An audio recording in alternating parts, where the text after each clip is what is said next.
Y'all ever start into a project and you've spent a lot of time investing in research and acquiring supplies for, and you get into it and you think, hey, this is all right. Everything's going according to plan. And then all of a sudden you feel this tapping on the back of your shoulder.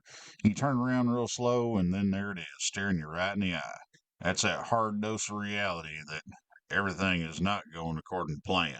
And then you hear that little voice in the back of your head going,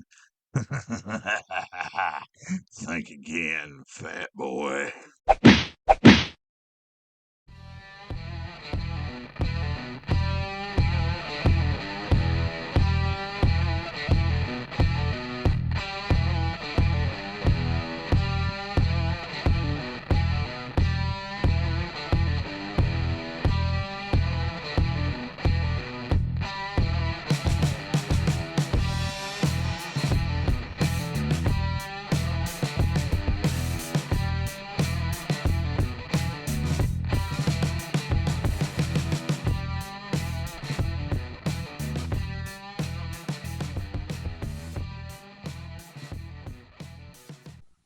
Hey y'all, everybody's favorite bumpkin here. Welcome back to a new episode of Tool Talk here at the Temple, okay? Now we're not exactly talking about tools today per se, but what we are talking about is carburetors. That's right, we're picking up where we left off with our deep dive into the HSR 42 clone carbs. And we may have something else to add to that. Tune in, get comfy, grab snackies, all that shit. So a lot of you guys may be wondering, what in the hell happened to that goofy bastard last week at Thursday? Well, guys, I'm sorry. Life happens, responsibilities, all that stuff. And also, like I said, been running kind of behind with some projects I've been meaning to get done here in the temple as far as, some upgrades I was doing to the lathe. And I got most of them done. And then I had a little snag. We'll get to that here in a minute, okay? Let me show you what I did with this thing. Now, I know this may not look like a whole hell of a lot of upgrade to you guys, but a couple things here that we did to improve rigidity and also surface finish on this, and also just some, ease of use stuff. For one, I made this riser block here that totally eliminates the compound slide because I was having a bad problem with flex on the tool post. Every time I'd try to part something or take a heavy cut, the tool would nosedive, it would get bound up. A lot of times it would break inserts, things like that. That's no bueno. That gets expensive and it ends up with a lot of trash parts. I made a plinth block for this thing, and it's on a T-slot to where I can slide this side to side, but also that gives me some options for other attachments later on down the road. And that thing started out as a big-ass chunk of 1.5-inch thick A2 grade tool steel. Needless to say, I probably overdid it on that, but, hey, such is life, and I know damn good and well two things. It's flat, and it'll never, never, ever warp. Which brings me to my current dilemma. While we were doing this, I went ahead and I made new way wipers, and I put felts in these. And what these do is these act as somewhat of a gasket between the travel surface on the bedways here and the carriage itself. With the felt in there, they hold oil and they provide lubrication, and also it keeps all the chips and stuff brushed out of the way to where they don't get underneath there and create a problem. Not to mention, it really slicked up the travel on it. A little bit harder to see because I'm not going to pull them out and show you, but these saddle plates, there's one here on the front, and there's another one right down there in the back. I remade those out of brass because the old ones were just cast iron and they look like they've been cut with a stone axe. And to top it all off, they had some slop in them. And you could grab this and you could rock it up and down. And if you put an indicator on it, you can see about 0.04 of an inch of lift here on this side of the carriage. No bueno, especially whenever you're chasing a tight tolerance on something. So we made some new saddle plates for it, got that dialed in, and also I put a couple of jack screws on the one in the back to where I can rock it up and I can take that play out of there. Right now we got good smooth travel out of this, but we have no up and down movement in it whatsoever. As a side benefit of that, as the brass wears later down the road, I can go in and I can adjust that back out of it. So while we had that off, I figured the cross slide needed a little bit of an improvement on how it aligns and tracks on top of the carriage here. Originally, this thing only had 3 gib strip screws in there that set the preload for the gib strip and the dovetail, and that's what controls the rock and all that, here on the cross slide.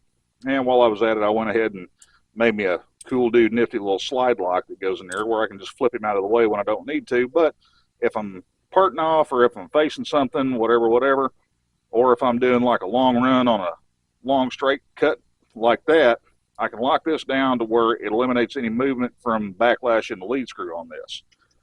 That, and also since I had the whole thing apart, I figured I'd go ahead and elongate the slots on this thing a little bit in the travel, and I've got a whole lot more travel on the cross slide nowadays than what I used to have. And that's going to come in handy for later on down the road, because the way I made this plinth block, it's on T-nuts. I can slide that thing anywhere here that I want to. So what I'm going to do is I'm going to make a baby brother of this, but it's going to have a parting blade, and it's going to sit here on the back to where that's its sole purpose in life, is for parting off tool or parting off pieces, making cuts, things like that. That way, the parting blade is not apt to nosedive and dig in. If it deflects any at all, it's just going to lift up and away from the workpiece that we're working on.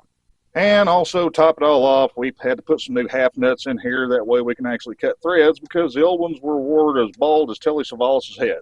And that's when the Murphy factor kicked in. Right about the time whenever I was done and I had everything tightened up and dialed in and all that stuff, I heard a bang, and then I heard a pop, and then I heard a sizzling noise. This is my dilemma now. If you look really, really close, that is the best surface finish that I've been able to get on a part. And I know from the glare it's a little hard to see, so just believe me, it's crap. It's total crap. And here's why.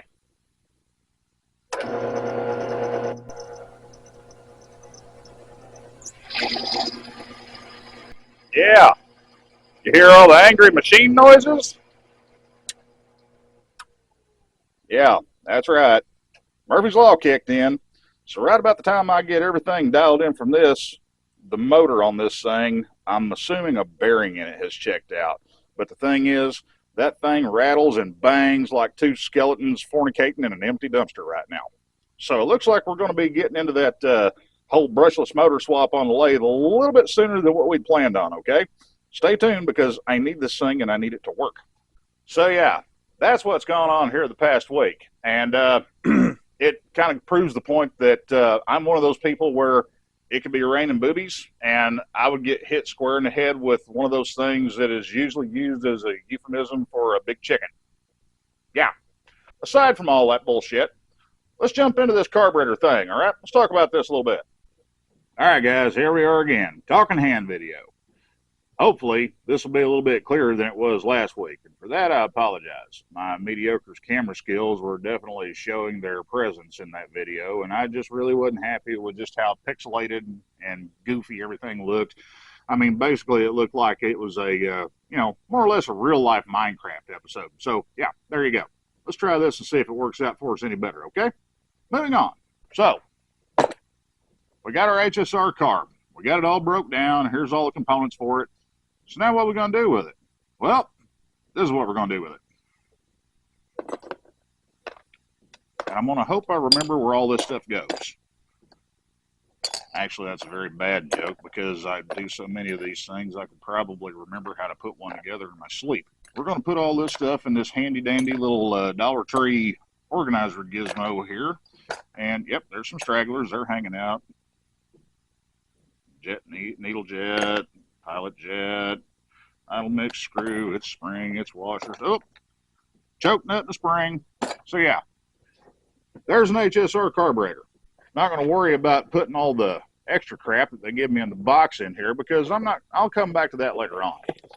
But yeah, here's all the extra stuff they give you. Some screws for the back plate adapter right here. That way you can adapt it over to whatever Harley or Arlen Ness Big Sucker-esque or Stage 1 breather that you currently may have. An extra vacuum cap, which is horrible quality. Yeah, we're going to go ahead and get rid of that and get it out of the way right now. They give you this cheesy fuel filter that's pre-broken, because here's the titty for it. Yeah. Well, at least they put a little bit of magnet on the inside of it there to where it can, try to do something and catch little pieces of stuff. See them hanging out right there? Yeah, they tried. I'll give them that. But again, it's crap. It's gone. So we got one cheesy hose clamp, which may or may not be used, but it'll probably go in the junk drawer to live its days out for all eternity there, hoping that someday it will be the chosen one. But where it really comes in handy, they give you an extra pilot jet. Even though we still need to check this for size, at least they give you one as an option. They give you an extra squirter jet for the accelerator pump nozzle. Again, we need to check this for size because if y'all will remember, this is not marked, okay? So we're going to have to gauge this out and figure out what it is. And then they give you an assortment of main jets, and they give you this one wayward O-ring. And to this day, I have no idea what this O-ring is for, but they give it to you anyway. So, yeah. 3 zip ties of questionable lineage, and they actually do give you a pretty decent length of overflow hose for the overflow on the bottom of the float bolt. So that's a plus. But that don't matter because we're going to set all this stuff aside for the time being. And the reason why, we're going to be comparing this thing. Namely, we're going to be comparing it to its arch nemesis. The Xinghe CV cart. No, wait a minute. Oh, good thing they put the fine print there. The picture is for reference only. Good. Another cheesy fuel filter. I wouldn't put this on my lawnmower. But what we've got, what's in the box? Well, I'll tell you what's in the box. What we got is another $45 Amazon carburetor, and guess what it is? Yep, that's right. They copy the S&S Super E as well, and they do a pretty good job of copying it, I'm not going to lie, okay? Now, I don't have anything that I'm going to put an S&S on in the foreseeable future, and also, y'all know me. I'm not that big of a fan of an S&S carb. Do I work on them? Sure, I work on them all the time. Do I put them on bikes? Sure, when the situation warrants it, and also whenever the need arises. Because there's certain times when it may be hard to package a flat slide on a Harley, especially for my purposes. Putting the flat slide on a Roadstar, that was pretty easy. Putting a S&S on there, that's a little bit trickier. And to be honest with you, I see that as a performance downgrade. So I'm not going to be putting this on the roadie. But I did want to get one of these things in here to where I could open it up and we can go through it. And also so I can show you guys the inner workings and innards of this thing and see how they stack up against the genuine article S&S, and also give you a direct comparison between the S&S carb and the Mikuni carb, and why me personally, I feel the Mikuni is a far superior design. We'll get into that here in just a minute. By the way, guys, these little desk organizer tubs, whatever you want to call them, they got them in rectangles, they got them in squares, they're bigger, they're smaller. They got all kinds of sizes of these things, and they're $1.25 a piece at Dollar Tree. Long gone are the days of the dollar store, okay? But the thing is, those bastards were too cheap to change all the signage to where it said $1.25 store, so it's on them. Anyway, I use a lot of these things. They come in handy. They come very in handy if you're doing small, tedious stuff like, i.e., a carb overhaul or something like that, and you want to keep all your parts and pieces together in one spot. Plus, as cheap as they are, when they get nasty and real gacked up, if you want to, just pitch the damn thing. You ain't got to worry about cleaning it up because it's not going to break the bank. So let's see what we got with our cloned S&S carburetor, shall we? Well, we got a carburetor, and it's got a logo here laser etched into the side that says Xinghe, Z-H-E-N-G-H-E. Cute, ain't it? But as far as the rest of it goes, they did a really good job of copying the S&S carb. So let's see what they give you with this thing. Got a little bag of doodads and gadgets. So we've got, looks like main jets, and these are actually marked. Now, are they marked correctly and are they true to size? That's yet to be determined because I haven't gauged these out yet. We'll get to that here in just a second. So you got both different style of throttle cable towers. You got the short tower for the 95 and older style throttle cables on Harley, where they screwed into the bottom of the hand controls, and also a lot of custom and aftermarket stuff uses this type steel. And then you've got the tall tower to where you can use your stock CV carb cables, and they'll just pop right in. Either way you go, they just attach with a single screw on top of the carb housing, just like a normal S&S, and they're even nice enough they give you the damn screw.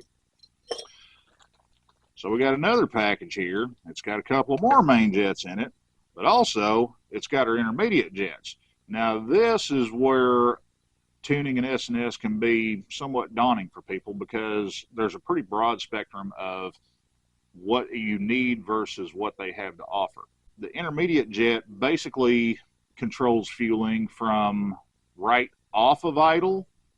It partially influences fueling at idle via the idle mixture screw, but this is what primarily handles your off idle to about quarter throttle, basically your light throttle cruise, low RPM, things like that. That circuit overlaps to where once the carb is set up right, about the time this guy right here is done doing all he can do, that's when you've got enough load and enough airflow coming through the carburetor to where the main jet takes over from there. So we got 4 intermediate jets. Looks like we got 7 main jets, plus the intermediate jet and the main jet that's in the carb as it ships. So let's open it up and see what's in here to begin with. And again, we're going with our modified Harbor Freight Sparky screwdrivers here. I'm going to beat on these things for a while and see how they hold up, y'all. That's a pretty good fit in there. Actually, it's just that's almost an ideal fit because that's a flathead screw, and even though these are slightly magnetic, it grabs that exceptionally well. Good one on them. I'm going to take our handy dandy little bin and put it right there. That way we can toss stuff in it. Wonder if we're going to find any glitter and machining swarf inside this carburetor like we did the last one. I've used a few of these S&S clones, not nearly as many as I have the flat slide, but seeing all the glitter that came out of that carburetor we opened up last week, I got to admit, that was a first for me.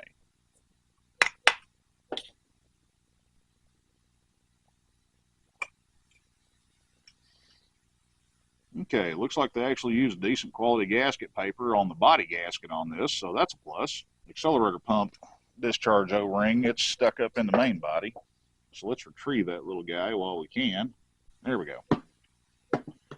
If you've never opened up an S&S carburetor before, pay close attention whenever you drop the bowl off because that little guy is supposed to live right there. It sits right here on the accelerator pump discharge nozzle, and it seals this discharge nozzle to the bottom of the main body of the carburetor. If you don't have that in there, at high RPM, they will suck fuel up, or if you're going over a bunch of bumps and stuff, just fuel sloshing around the carburetor, it'll get sucked up around there, and you'll be wondering, why in the hell is the bike breaking up and running like crap? Okay. Right now, one glaring difference I can see that they did from the original S&S carburetor to the clone. This may be difficult for you guys to see, but if you know anything about S&S carburetors, you've probably ran into this before. On the traditional S&S accelerator pump nozzle, they don't have a hole. They have a 45-degree slice cut into them, and it's only about 5/6 thousandths of an inch thick. And the idea behind that is whenever the pump shot hits, it's supposed to make fuel spray out in a fan pattern. And if you've ever done anything with S&S carbs for more than 5 minutes, you know that's not always the case. These things always get plugged up. They always get stopped up. Something gets in there. It's hell cleaning them out because it's damn skinny on the inside there. And about the only thing you can do is take a 5/1000 of an inch feeler gauge and work it back and forth through there a couple times while you're squirting carb cleaner through it and hope like hell you can get whatever's clogging it up out of there. They've done this different. Focus. Come on.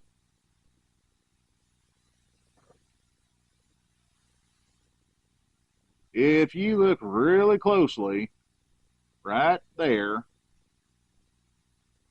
see how it's got a single solitary hole? Honestly, I approve of this. This design Even though it's still a small hole, it's a lot less likely to get stopped up by a piece of debris or some rust flakes or fuel gunk or whatever than what the little fan cut from S&S is. And also, it's easier to clean out if it does get stopped up. And as a bonus on this style, you can do this with the S&S accelerator pump nozzle as well, but with this making a straight single stream instead of that stupid fan pattern that kind of goes everywhere, if you're very gentle with it, you can grab the hex on that accelerator pump nozzle right here, and you can twist that where it presses into the bowl, and you can aim it to hit the center of the intake manifold where it's going to do the most good. I'll give them props. They probably did this from a cost standpoint, but from a real world standpoint, this has proven itself to be a better design than what S&S uses. I'm sorry, I'll die on that hill. So let's see what they did with the rest of it that they did different.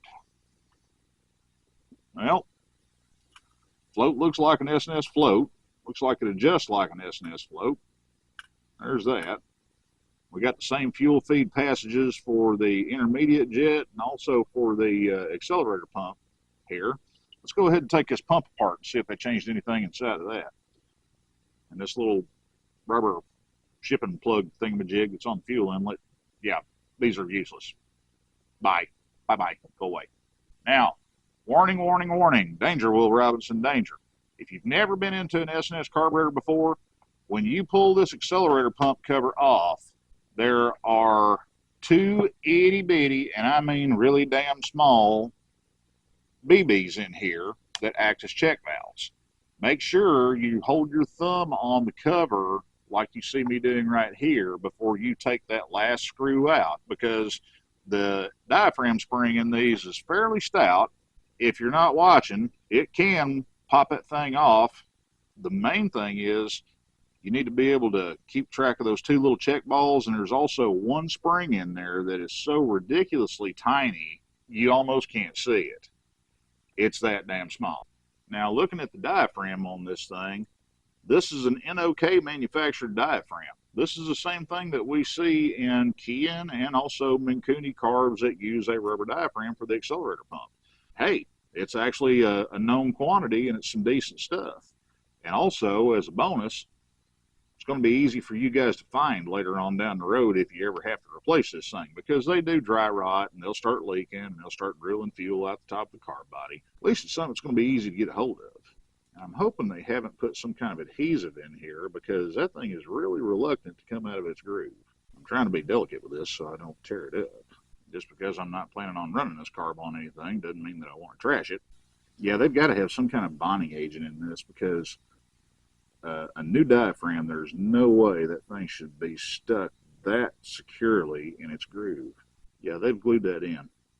I'm going to set this aside. The only thing underneath this diaphragm is the spring that makes the diaphragm pop back up to refill the diaphragm chamber with fuel from the float bowl. So I'm going to set that aside. I'm not going to take that out of there because I don't want to damage that diaphragm needlessly. Let's get down to the danger zone. You got an O-ring right here, and you got an O-ring right here. These are critical to how this pump functions. Real careful like, I'm going to hold that up there to where you guys can see those two BBs that I was talking about. This one over here, he's got a spring underneath him. And like I said, you can barely see that damn thing. There's our check ball with the aforementioned spring. Real tiny little bastard. Make sure he doesn't go nowhere. Again, this is why I do this on top of a towel. That way they don't roll away. So there's our two O-rings. There's our spring and our check ball.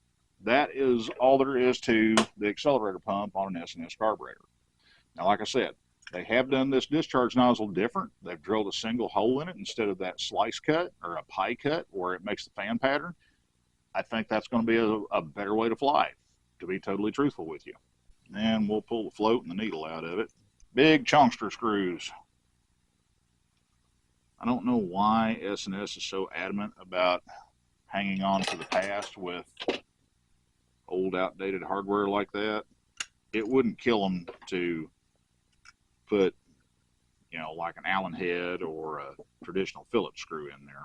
Here's our float, typical S&S float. You'll be on the tab here to set your float height. And here's our float needle. And it's a regular 3-wing type needle. like traditionally comes in S&S. It's got the little buffer pin on the end of it, just for vibration absorption.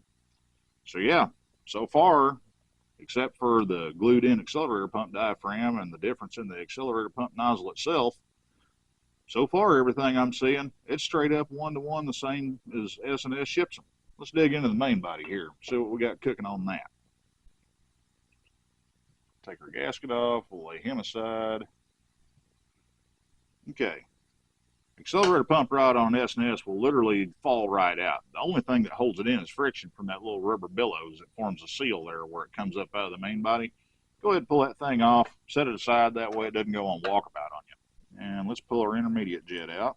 Again, these are brass. Make sure you got a screwdriver that fits correctly so you don't butcher your jets up, okay? And when you put them back in, run them down until they bottom out and then just give them a little just to snug them. Don't gronk on it or else you're going to tear stuff up. So this jet here is marked as a 25 intermediate jet. Wow, that's stupid lean. That's like 883 Sportster. That's lean for an 883 Sportster if you don't know the truth about it. So we're going to set him over here and keep him separate from our extras that this carb shipped with. I'll move these guys over to the side. Pull the main jet out. There we go. They really overdid it on that thing. They were worried about it coming out, I guess. And that main jet is marked as a 68. So a 25 intermediate and a 68 main. Yeah. This thing's basically out of the box jetted for a stone stock 883 Sporty. Why anybody would put a Super E on a stock 883 Sporty? Hey, I just make the videos. I don't come up with the reason behind them, okay? Go figure. So let's grab our slightly crusty and somewhat abused crescent wrench here. Be careful of this vent tube here. This isn't actually a vent tube. This is a fuel jet, and these are fixed in the main body of the carburetor, but this goes up to the carb enrichener, i.e. your choke. Technically, it's not a choke. It is an enrichener because it's not blocking airflow or choking airflow. It's allowing additional fuel, so it's enriching. This is the same setup that you see on the big majority of all of your metric carburetors, the flat slide included, because at the same time it's allowing additional fuel, it allows air to bypass around the throttle blade here to also raise the idle speed to help the bike warm up quicker and also to keep it from stumbling and falling on its face until it's up to operating temp. They had some sauce on that. Main jet holder looks like typical S&S. It's got all the air bleeds in a solid vertical line just on one side of it, just like S&S typically has. Don't see anything out of the ordinary there.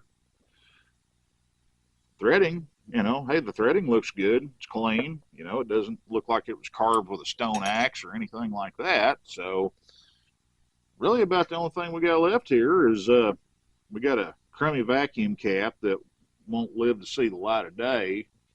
Realistically, as thin as this thing is, it'll last for a month and then it'll split and it'll pop back through the carb and boom, it'll take off flying just like it did right then. So we're going to nip that in the bud.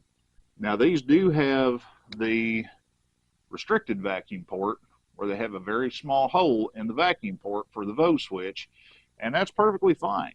There's nothing wrong with that. Now, if you are running a vacuum petcock on your bike, you may need to take a tip drill for like cutting torch tips. You may need to open that up to where you get enough vacuum flow at higher RPM to sustain the operation of your petcock, because that's a pretty damn small hole.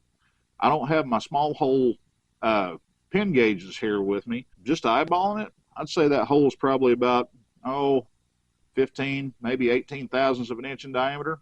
It's really damn tiny. So lastly, we got the idle mixture screw here. This is one thing they have changed slightly. Take a look at the tip on that idle mixture screw. See how it's got that little bit of a step in it? S&S doesn't have that. Focus. Focus. Yeah, there we go. S&S idle mixture screw doesn't have that compound angle step on the tip. It's just a straight cut angle. So I'm wondering if they've done that from a manufacturing standpoint or if that's just the way they get around the whole copyright infringement, blah, blah, blah. I don't know. The world may never know. Other than that, This looks like a typical S&S idle mixture screw setup. You got a pointy screw, you got a spring, it goes in a hole in the carb, and that's that. Lay that go over there. Yep, same as an S&S. It's just a turn steel plunger. You know, it's got a little bit of a taper tip on it where it seats in a hole. No rubber, nothing like that. It's got the same layout as far as transfer holes in the roof of the carburetor goes. This is probably going to be damn near impossible for you guys to see, but we're going to give it the old college try here. You see our big hole here? That's our bypass port for our manifold vacuum and also for our enrichener. And then you see that little hole right there. Right there. Yeah, right there. That's for our idle mixture discharge. Now, as I crack the throttle open, if y'all can see, there's 3 little holes right in a line in the roof of the carburetor. Those are the transition holes. And what those do is those supply additional fuel enrichment at very low throttle openings. Like if you're just barely easing away from a stop sign, most of the time, if you're rolling the throttle very slowly and very small amounts, you're not going to get much, if any, pump shot out of the accelerator pump. So they give you that little bit of extra right there to kind of ease the transition from a true curb idle up to part throttle. And then we've got the standard thinner than hell sealing O-ring on the flange of the carburetor, 2 mounting bolt holes that are drilled and tapped in the main body of the carburetor, one of which here will absolutely wreck the carburetor if you put too long of a bolt in there into the manifold. So please, please, please pay attention to how much stick out you've got on your hardware before you try to cram it into the carburetor. This is probably one of the bigger things that I see that scraps an S&S carb, is people will run a bolt in here that's too long, they gronk on it, they bust the casting, and then there's that. So let's look at some comparison stuff between the flat slide and this. Let's take all of our pieces and parts and put them in our handy dandy little collection bin here. And just to ease the clutter, I'm going to put a few parts back in this carb body just for the simple fact that it's less stuff to roll around and have to fight around and keep up with. I'm not going to tighten any of this stuff up. I'm just sticking it in there. You know what? Before I venture off into my part versus part monologue here, I am going to put this accelerator pump back together because I just don't really feel like having to chase those little bitty ass damn things down. And just remember, for you guys that are new to the S&S carb, this is something I always had to check the book for every time I got into one of these for the longest time because I couldn't remember. But the spring that goes underneath the check ball, that goes into the cavity that's closest to the bowl nut, closest to the middle here. You ought to be able to tell just by the depth of the cavity, but that's just a quick reference to let you know for a sanity check. Okay, we got our check balls in, we got our O-rings in, we got our spring in. Let's take our pump and we'll lay that up. Yep, right there. You have to forgive me, I'm used to having to juggle keeping the spring and the pump diaphragm aligned while I hold this down with my thumb while I get my screws in there. And they glued the diaphragm in on this thing, so at least I ain't got to worry about it coming out of there on its own. Not really sure why they felt the need to do that, but it's not an awful idea. But with whatever it is they use to glue that in there, my gut tells me that you will end up destroying that diaphragm taking that thing out. So if you got to go into one of these things, you might want to have a diaphragm on standby in case yours is glued like mine is. And we're going to put all this stuff back in the baggie. That way we can keep track of it all. They were nice enough to give us a baggie. It would be rude not to use the provided baggie. Please stand by for an important message. All right, before we get off into this whole, spy versus spy, apples versus whatever, banana for scale argument here, won't you guys take this minute to kind of get up, stretch your legs a little bit, go grab a cold one out of the fridge, pee, walk the dog, get some snacky snacks, whatever you feel like you got to do, because, sorry, we got more talking hand stuff coming up, guys, all right? It just, it is what it is. I figured I'd give you guys a little bit of a break here in the middle of the video to where, you can get up and do what you got to do. Oh, yeah. This segment is supposed to be called Tool Talk at the Temple. Let me show you this. I picked this up at the People's Republic the other day. Looks like a normal crescent wrench, right? Comfy grip handle, all that, but it has a surprise. For the people in life that just need a little bit extra.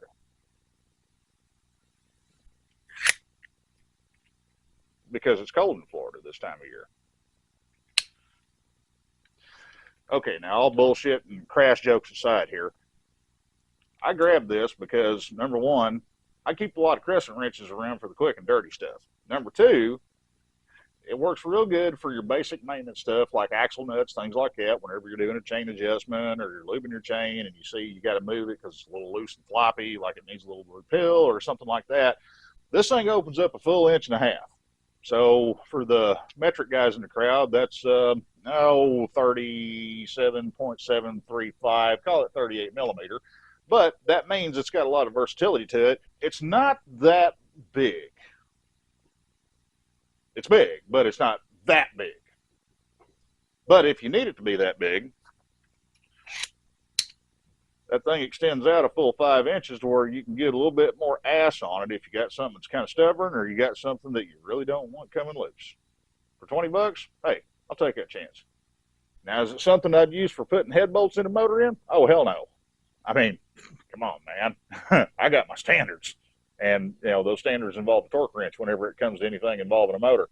For the normal day-to-day, little piddly deck stuff and everything, that's going to work just fine. And besides, it's small enough where it doesn't take up a ton of room in the toolbox, but if you, rub it the right way, it gives you a little bit more ass to it and gives you a little bit more leverage to get the job done. So for 20 bucks and a lifetime warranty, yeah, I'll take a chance on that.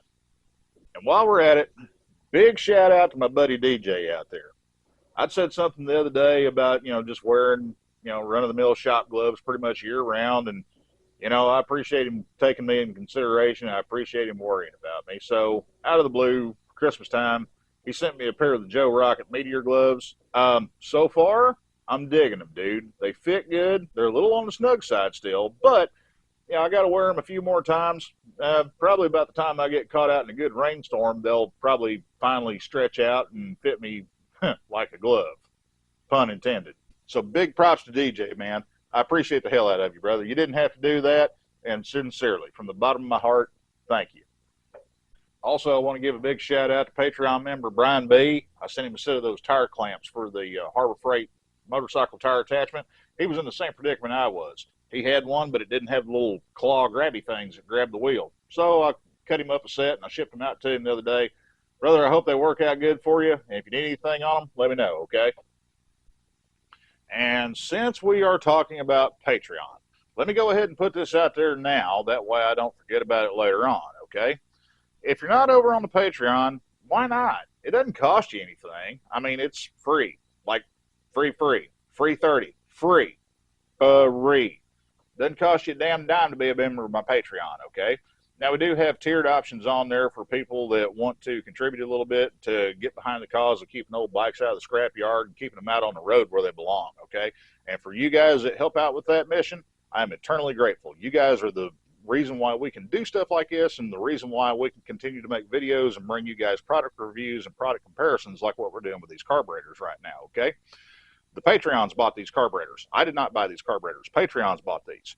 These are their carburetors, and I'm doing this to give them a little bit more of an in-depth breakdown than just the whole typical internet piss and match. Oh, S&S carbs have been around forever. They're the best there ever was. And then you're always going to get the diehards out there. It's like, well, I won't have a Jap carburetor on my Harley. I'm going to keep it all American. America. Well, Bubba, I hate to break your heart, but your Harley ain't that American, okay? Let's go down the list here. Shawa and Kayaba suspension components, Kian carburetors, Brembo brake components, period. Delphi electronics, a lot of which are made in China, a lot of which are made in Mexico. You Patreon members especially, y'all remember a while back whenever I opened up a new Harley Touring model, I was putting a tire on there, and smack dab right on the middle of the inside of the damn rim. Lo and behold, what did I find?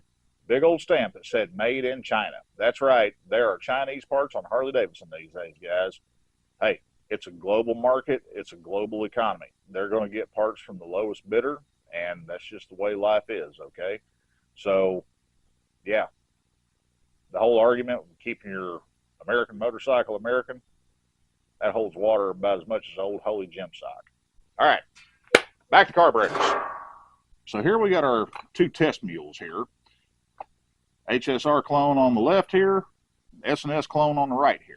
So a couple of big differences right off the rip. Let's take a look at the accelerator pump circuit on both of these carbs, because that's where there's a huge disparity between the two of them.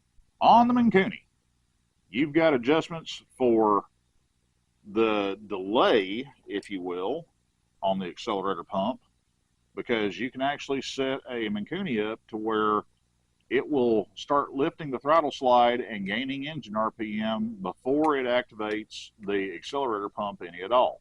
That's this adjustment screw right here on the little white pump cam. Also, you have an adjustment screw here, and that is for accelerator pump cutoff. Typically, whenever I'm setting a Mikuni up, I will set the pump to shut off once the slide is basically at about half lift. Now, that's not a hard, fast rule. Some bikes require a longer pump shot. Some bikes require a shorter pump shot. This leads into my next thing here. On the Mikuni, you have the ability to change out the accelerator pump jet. And what this does is this controls how much volume is administered through the accelerator pump. You don't have that option here on the S&S. What you get is what you get. That's it. Their linkage is built to where as soon as you start moving the throttle, it starts activating the accelerator pump. Now, you do have an adjustment screw here for pump shutoff, and this one is set kind of tight.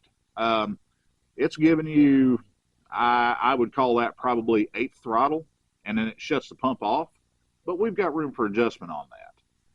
The thing is, if you're rolling in kind of slow, rolling in, taking off, and right there, the pump shut off, well, if you got a cam with a whole lot of overlap that may need a little bit more enrichment, you're going to have to make that pump duration longer.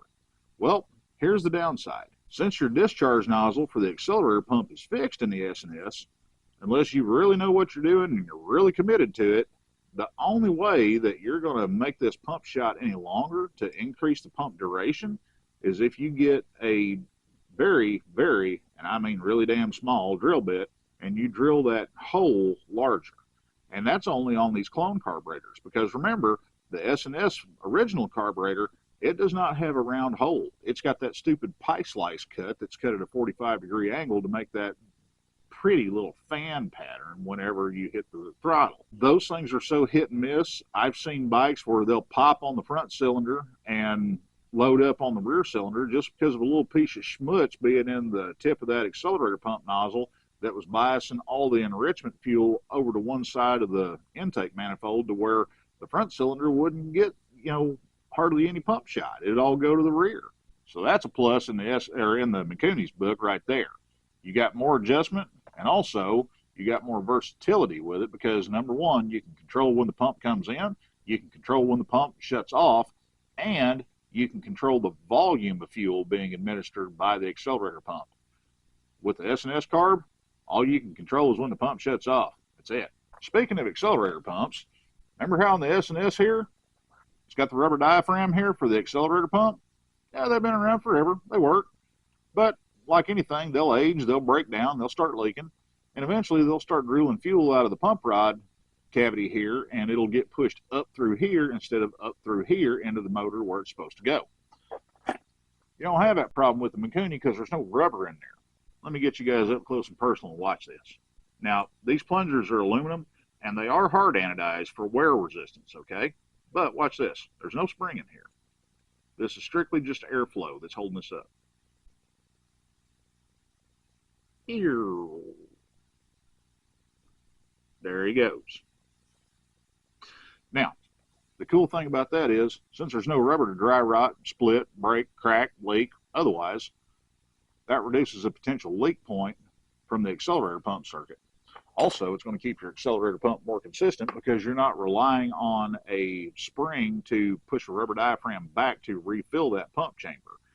Granted, there is a spring underneath that piston in the Mikuni, but it has a check valve here in the bowl of the carburetor that's its sole purpose is to prevent fuel from getting pushed back into the float chamber. It's strictly a one-way valve to promote filling of that accelerator pump valve, or accelerator pump piston rather. Moving on from there, let's talk about the idle circuit on these things, okay? Now, on the Mikuni, if you'll remember, this cavity right here is for our air screw. Notice I say air screw because this adjustment does not meter fuel. Let me repeat that. Does not meter fuel. One more time for the short kids in the back. Does not meter fuel.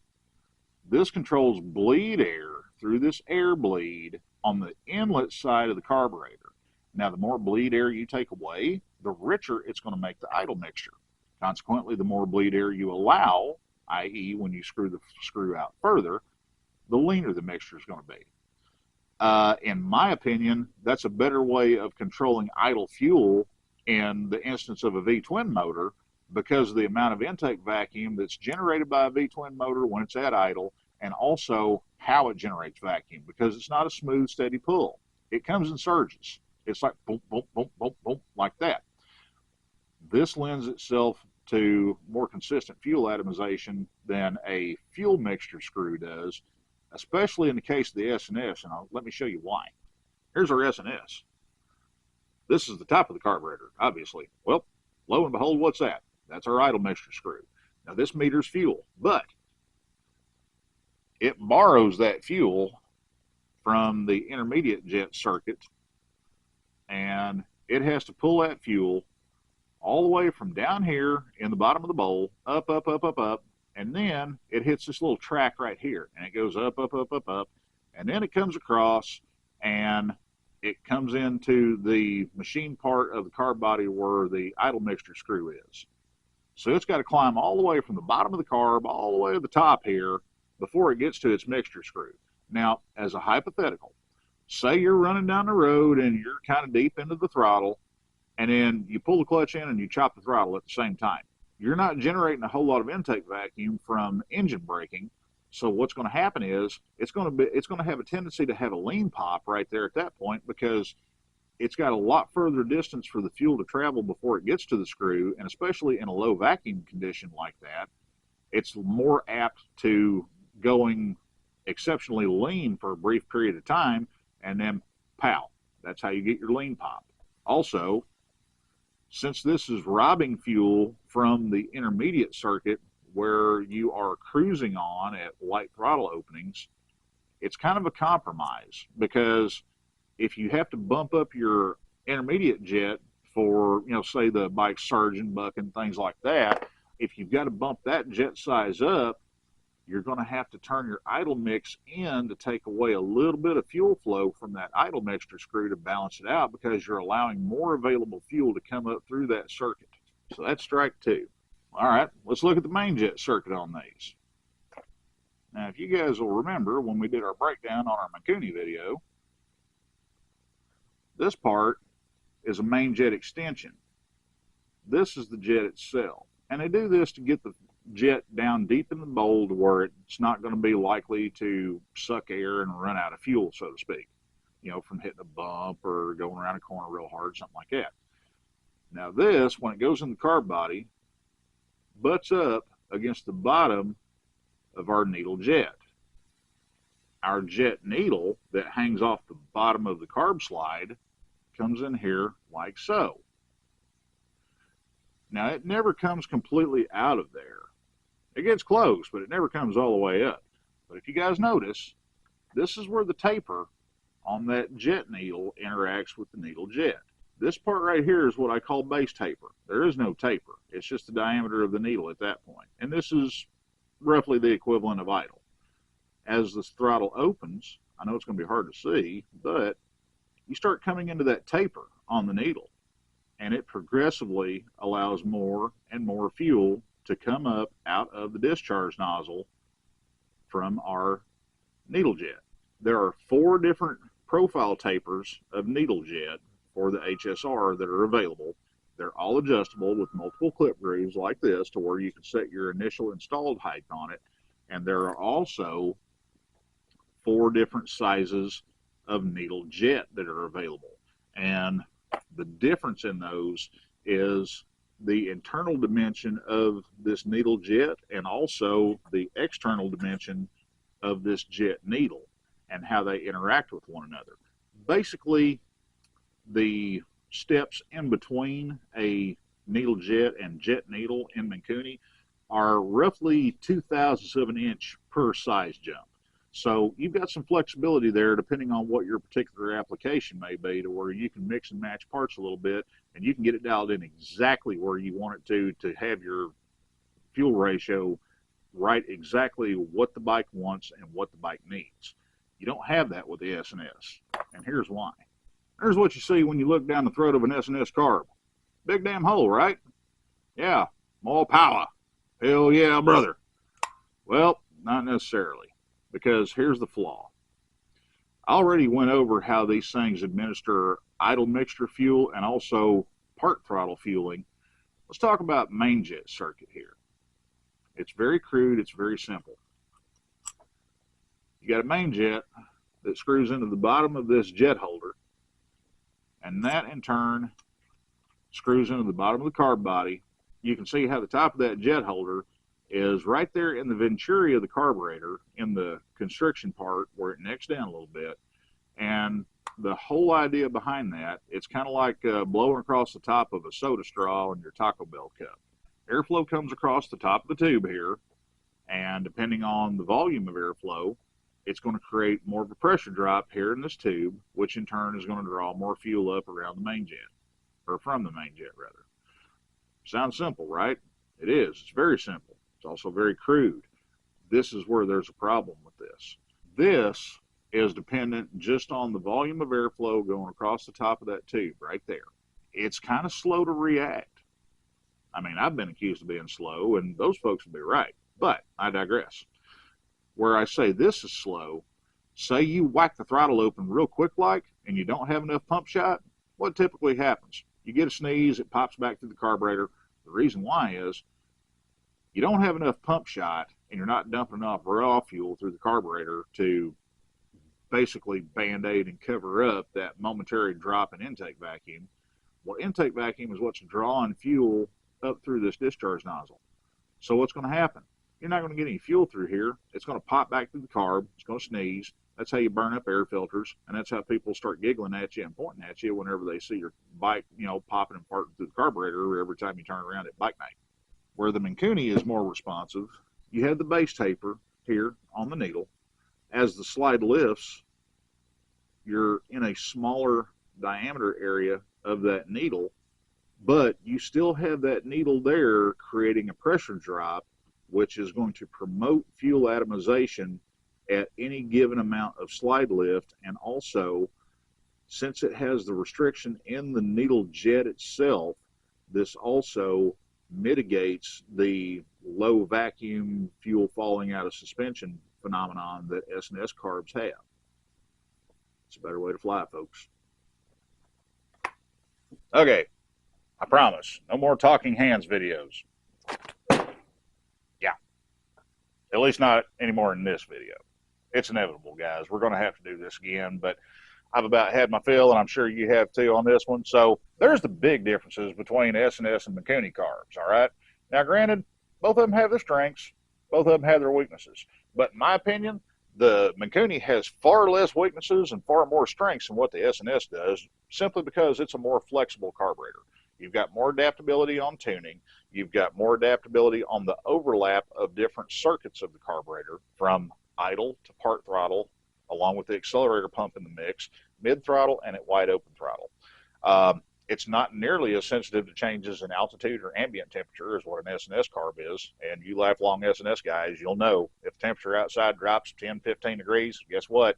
It's going to run different. You got to tweak the screw a little bit. I can honestly say that I have seen more than a few S&S carb main bodies literally wore out from how old they were and how much somebody had to fiddle with them over the years to keep them running, because the screw tolerance in them for the idle mixture screw just got so loose and sloppy, they wouldn't hold in place. So anyway, what did we learn?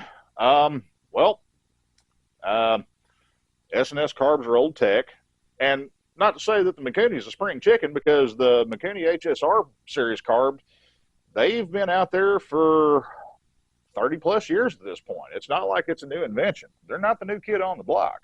Now I know there's going to be some of those guys out there, and y'all know who you are. Okay, you're going to be like, well, what about the Electron carburetor? We're not going to do that here. I'm not a fan of the Electron, especially in a street application. Don't get me wrong. Electrons are excellent at what they were designed and intended for, which is going hell bent for leather in a straight line a quarter mile at a time. They started out being a carburetor for drag racing, and that's where they excel at, is being a very good, very easily and very adaptable carburetor, and a very easily tuned carburetor for drag racing. All right.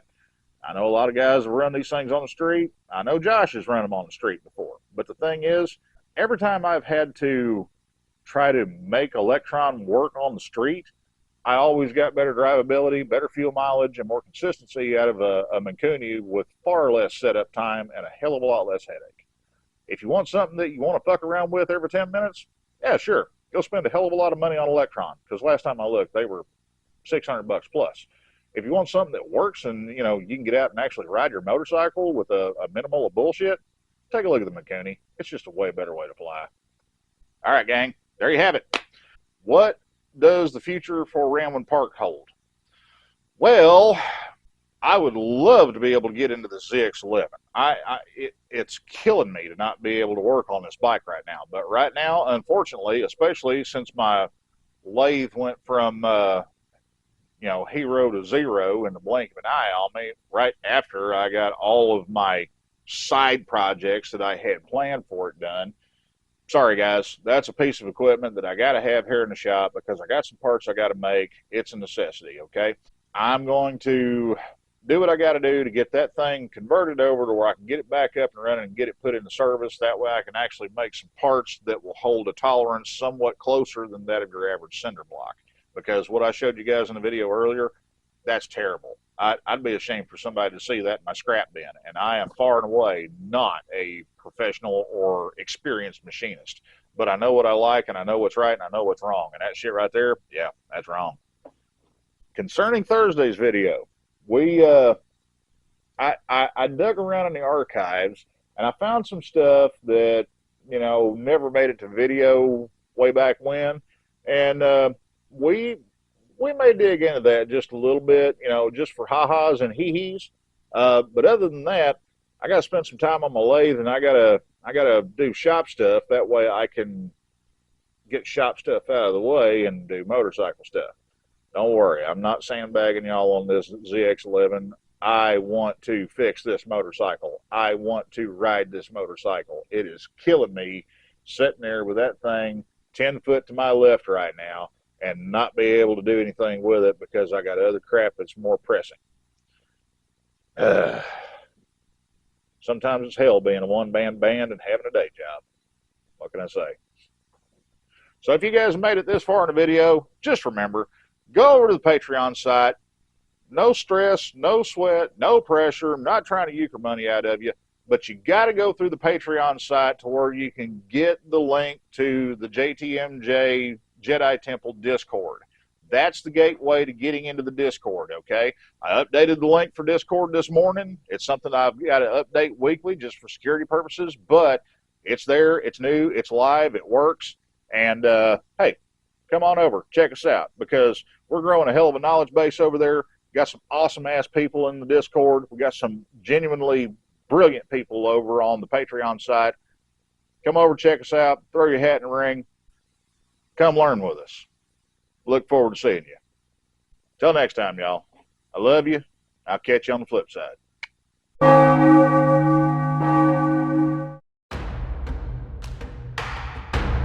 Force will be with you, always.